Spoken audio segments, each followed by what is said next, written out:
नमस्कार और आदाब दोस्तों, मैं हूं संजय सिन्हा, आपका दोस्त, और आप देख रहे हैं खास बात India, sponsored by Mahi banquet hall, Ningha marriage hall. आइए खबरों की तरफ लिए चलते हैं, लेकिन इससे पहले एक शेर नजर करना चाहते हैं। दिल के लिए हयात का पैगाम बन गई, दिल के लिए हयात का पैगाम बन गई, बेचैनियां सिमट के तेरा नाम बन गई। ये खास तौर से आप सभी के लिए शेर था। और उसके बाद हम खबरों से सीधे सीधे आपको जोड़ते हैं। आज देश में आम बजट पेश किया गया 2021-22 के लिए। केंद्र सरकार के वित्त मंत्रालय की तरफ से आम बजट पेश किया गया और इस आम बजट पेश किए जाने के क्रम में आत्मनिर्भर भारत के पैकेज की भी घोषणा की गई। लेकिन मध्यम वर्गीय लोगों को बहुत सारी उम्मीदें थीं, उनकी उम्मीदों पर पानी फिर गया। मध्यम वर्गीय परिवार को शिद्दत से इंतजार था आज के बजट का, आम बजट का, लेकिन उनके लिए कुछ खास तोहफा नहीं दे पाई वित्त मंत्रालय। वित्त मंत्रालय की तरफ से वित्त मंत्री निर्मला सीतारमण ने आज का आम बजट पेश किया। आपको बता दूं कि आज के आम बजट में महंगाई भत्ते की कोई घोषणा नहीं की गई और न ही दूसरी कई ऐसी घोषणाएं की गई जिनसे आम लोगों को कोई फायदा हो, और इसे लेकर लोगों में थोड़ी सी निराशा भी है। बहरहाल आज आम बजट पेश किया गया और आम बजट पेश करने के क्रम में लोग काफी उत्साहित भी थे। बहरहाल आफ्टर ऑल ये हमारे पास प्रतिक्रिया हमारे संवाददाता ने ली है और इस उनकी प्रतिक्रिया भी हम आपको दिखाएंगे, लेकिन फिलहाल हम आपको लिए चलते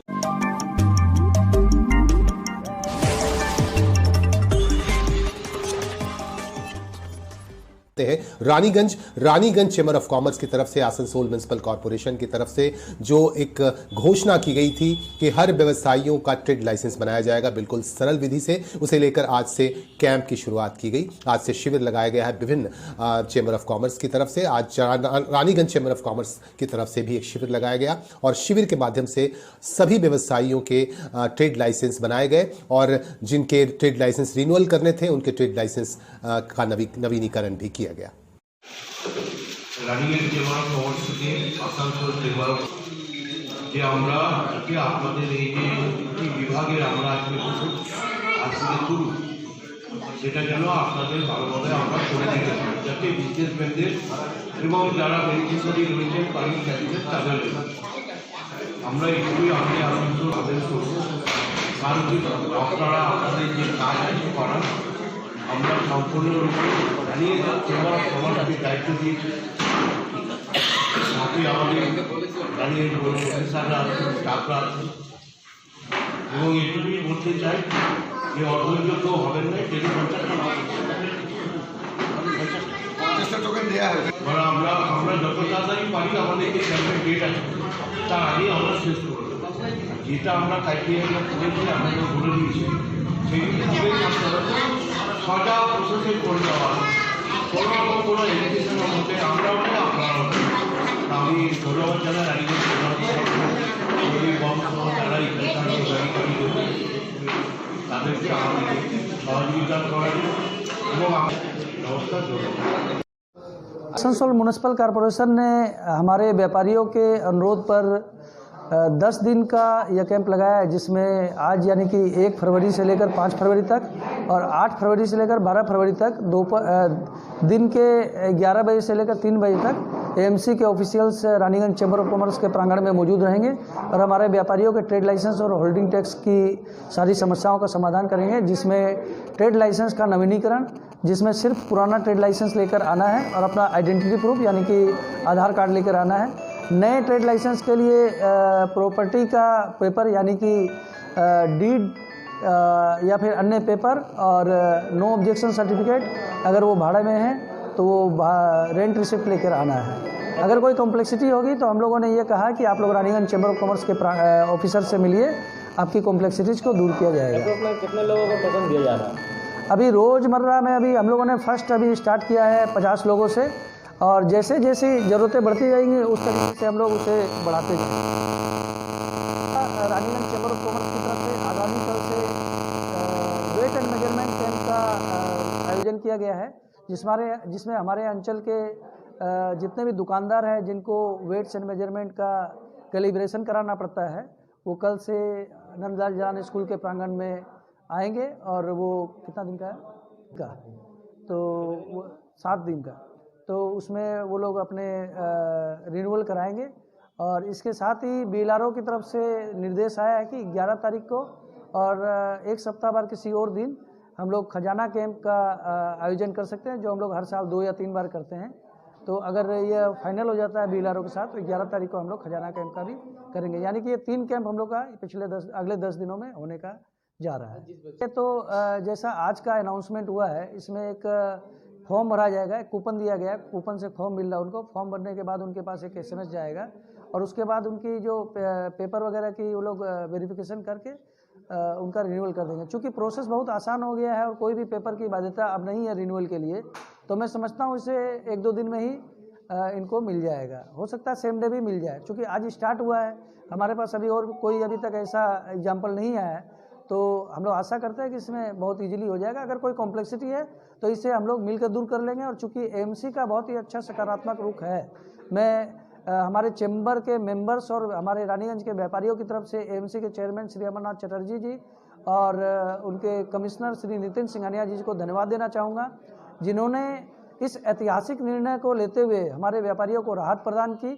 और हमारे व्यापारियों में काफ़ी उत्साह है और इससे हमारे व्यापार को करने में काफ़ी सहूलियत होगी। पश्चिम बंगाल की ममता बनर्जी सरकार को आज फिर लगा एक झटका। डायमंड हार्बर के विधायक दीपक हल्दर ने आज अपना इस्तीफा भेज दिया पार्टी से।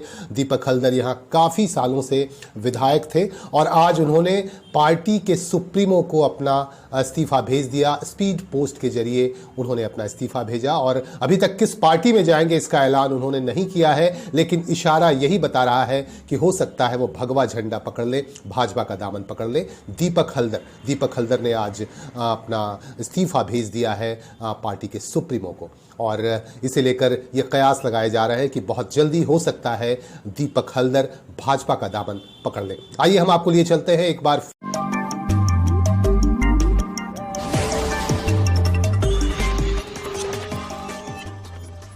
फिर पश्चिम बंगाल के बराकर चेंबर ऑफ कॉमर्स की तरफ से भी आज शिविर लगाया गया। आज से शिविर का शुभारंभ किया गया। 1 से 5 तारीख तक शिविर चलेगा और 5 से 12 तारीख तक शिविर लगाए जाएंगे और इस दौरान बिल्कुल सरल विधि से लोगों के ट्रेड लाइसेंस बनाए जाएंगे और रिन्यूअल भी किया जाएगा ट्रेड लाइसेंस का। इस तरह की सुविधा आसनसोल म्युनिसिपल कॉर्पोरेशन की तरफ से दी गई है। बराकर चेंबर ऑफ कॉमर्स की तरफ से लगाए गए शिविर के दौरान चेंबर के तमाम पदाधिकारीगण मौजूद थे। विशेषकर चेंबर के सचिव शिव कुमार अग्रवाल सहित दूसरे सहयोगी, उनके दूसरे पदाधिकारी भी इस मौके पर मौजूद थे और आसनसोल म्युनिसिपल कॉर्पोरेशन के कर्मचारीगण भी मौजूद थे।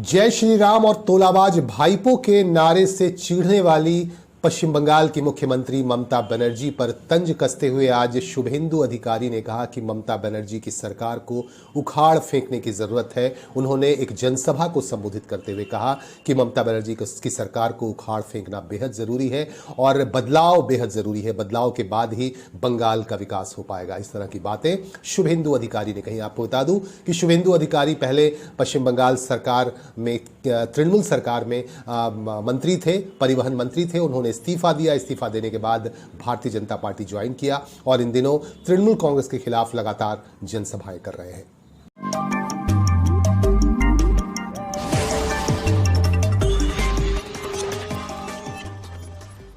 आसनसोल क्षेत्र के रामनगर कोलियरी से हमारे पास खबर आ रही है। रामनगर कोलियरी में 7 सिक्योरिटी गार्ड्स की छटाई करने के बाद सिक्योरिटी गार्ड्स ने यहां जमकर प्रदर्शन किया, प्रबंधन के खिलाफ, जनरल मैनेजर के खिलाफ।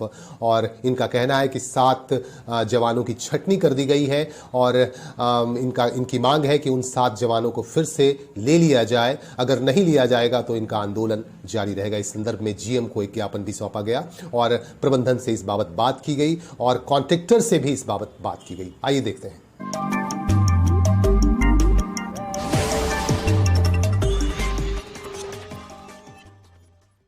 টোটাল সিকিউরিটি রামনগর কলিয়ারি সিকিউরিটিতে 7 জনের ছাঁটাই করার করেছে, ম্যানেজমেন্ট হোক বা কন্ট্রাক্টর হোক। তার দাবিতে আজ আমরা GM ঘেরাও করেছিলাম। GMকে আমাদের প্রশ্ন ছিল, GM বলছেন যে আমাদের রুলসে আছে 45 ইয়ার্স প্রবাবলি রাখতে হবে। তো আমরা সেটাই বললাম যে 45 ইয়ার্স যদি রাখতে হবে, টেন্ডার আজ 4 মাস হয়ে গেল, 4 মাস আগে কেন এই নোটিশটা দেওয়া হয়নি? প্রথম কথা। যে সিকিউরিটি পার্সোনালকে আপনি বাদ করছেন তাকে রিলিজ অর্ডার কেন দেওয়া হয়? ঠিক আছে, এই দাবিতে জিএম এখনও পর্যন্ত কোনো কমেন্ট করেননি, উনি নিজের ইয়েতেই দাঁড়িয়ে আছেন। কন্ট্রাক্টর আমাদেরকে আশ্বস্ত করলেন এখন আপাতত যে ঠিক আছে, ছাড়াছাড়ি যা ছিল হবে না, ছাড়াছাড়ি যেমন ছিল মানে কোনো পার্সোনাল সিকিউরিটিকে হাঁটানো হচ্ছে না এখন আপাতত, পরবর্তীকালে মিটিং করা হবে। কিন্তু আমাদের দাবি ওই একই থাকবে যে এই কন্ট্রাক্ট পিরিয়ডে নিয়ম থাকুক বা না থাকুক, যখন 3 মাস 4 মাস ডিউটি করে এসছেন এনারা কাউকে এই কন্ট্রাক্টে ছাড়া যাবে না। আমাদের এই দাবি আমরা কন্ট্রাক্টরকে আপাতত এখন জানিয়েছি, জিএমের কাছে আমরা ধরবো এবং আগামী শুক্রবার দিন হয়তো সম্ভবত ইডি সাহেব আমাদের এই কলিয়ারে আসতে পারেন, আমরা ওনার কাছেও এই প্রস্তাব রাখবো। এই কন্ট্রাক্ট চালু হয়েছে আমাদের অক্টোবর মাস নাগাদ, ঠিক আছে, কিন্তু এই যে আজ 1 ফেব্রুয়ারি থেকে এই 7জনের নাম লিস্ট দিয়েছেন ওনারা যে এদেরকে বসাতে হবে। বিক্ষোভটা আমরা আজকেই করেছি, এর আগে আমরা শান্তভাবে মিটিং করেছি, জিএমের সাথেও করেছি, কন্ট্রাক্টরের সাথেও করেছি, কোনো ফলাফল হয়নি, ঠিক আছে। ওই জন্য আজ আমাদের এই বিক্ষোভ করতে হলো। আজ 128 জন সিকিউরিটি, 97 ম্যান পাওয়ার, এখানে রিলিভার নিয়ে 128 জন ম্যান পাওয়ার এই সিকিউরিটির আমাদের, আমরা সবাই এখানে অবস্থান বিক্ষোভ করেছিলাম। কোনো পোস্টে কোনো গার্ড নেই, কলিয়ারের কোনো ডিসপ্যাচ নেই, পুরো কলিয়ারই বন্ধ আছে আপাতত। এখন কন্ট্রাক্টর আমাদের আশ্বস্ত করলো যেহেতু সিকিউরিটি একটা ইমার্জেন্সি ডিউটি, তাই পোস্ট সবাইকে ধরতে হবে, তাই সিকিউরিটি এখন আশ্বস্ত করলো যে কাউকে ছাড়াছাড়ি করা যাবে না, করবো না, আমরা চেষ্টা করব এবং এই নিয়ে পরবর্তীকালে আলোচনা করা হবে। তবে আমাদের দাবি কিন্তু একই থাকবে। কি নাম আর পরিচয়? আমার নাম হচ্ছে বিমান Mondal, security supervisor. Niyamatpur merchant chamber of commerce and industry की तरफ से भी आज शिविर लगाया गया। शिविर के माध्यम से नए ट्रेड लाइसेंस बनाए गए बिल्कुल सरल विधि से, और रेन्युअल भी किया गया। जिन लोगों के ट्रेड लाइसेंस रेन्युअल नहीं किए गए थे उन्होंने रेन्युअल भी कराया, नवीनीकरण कराया। यहाँ आकर इस मौके पर आसनसोल चेंबर ऑफ कॉमर्स के पदाधिकारीगण मौजूद थे और चेंबर के पदाधिकारियों ने भी इसमें सक्रिय भूमिका निभाई।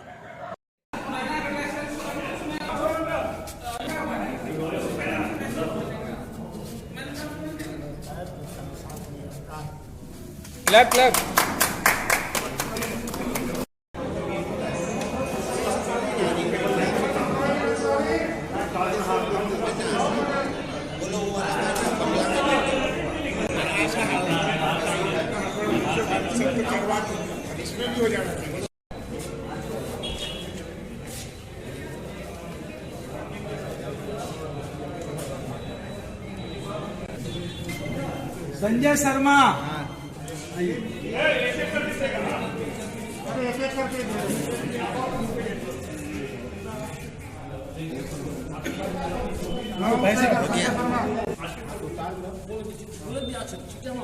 बंगाल में जामुड़िया चेंबर ऑफ कॉमर्स की तरफ से भी आज से ट्रेड लाइसेंस बनाने का अभियान शुरू किया गया। आसनसोल चेंबर ऑफ कॉमर्स के पदाधिकारियों की मौजूदगी में यहां अभियान शुरू हुआ। इस मौके पर जामुड़िया चेंबर ऑफ कॉमर्स के पदाधिकारी भी मौजूद थे और उनकी भूमिका काफी सक्रिय रही। और आपको बता दूं कि आज से शुरू हुआ यह अभियान, यह शिविर 5 फरवरी तक चलेगा और फिर 8 से 12 फरवरी तक यह अभियान चलेगा और इस अभियान के तहत लोगों के ट्रेड लाइसेंस बनाए जाएंगे बिल्कुल सरलीकरण विधि से, बिल्कुल सरल तरीके से। আজকে যে ট্রেড লাইসেন্স রিনিউয়াল হচ্ছে ইয়াতে কি কি ডকুমেন্টস লাগছে? রিনিউয়ালের ক্ষেত্রে আমি বলে দিচ্ছি আপনাকে। রিনিউয়ালের ক্ষেত্রে আপনার লাগছে একটা ওল্ড লাইসেন্সের জেরক্স, আর একটা যে কোনো আইডি প্রুফ, আর বেঙ্গলি সাইনবোর্ডের ফটোকপিটা লাগবে। 1 নম্বর, যারা রেন্টেড হাউস আছে তাদের জন্য লাগছে রেন্ট রিসিপ্ট একটা আর আইডি প্রুফ, আর বেঙ্গলি সাইনবোর্ডটা লাগবে একটা মাস হয়ে গেল। আর নিউর ক্ষেত্রে লাগছে একটা অনারশিপ প্রুফ, একটা আইডি প্রুফ। আর রেনুয়ালের ক্ষেত্রে ওল্ড লাইসেন্স, আইডি প্রুফ। আপনি লাইসেন্স 1 ইয়ারও নিতে পারেন, 3 বছরেরও নিতে পারেন। নিউ রেনুয়ালও 1 ইয়ার, 3 ইয়ার। গোডাউনের ক্ষেত্রে যেগুলো আছে, গোডাউন ওয়ার হাউস, সেগুলো 3 ইয়ার্স, 5 ইয়ার্স। বাস।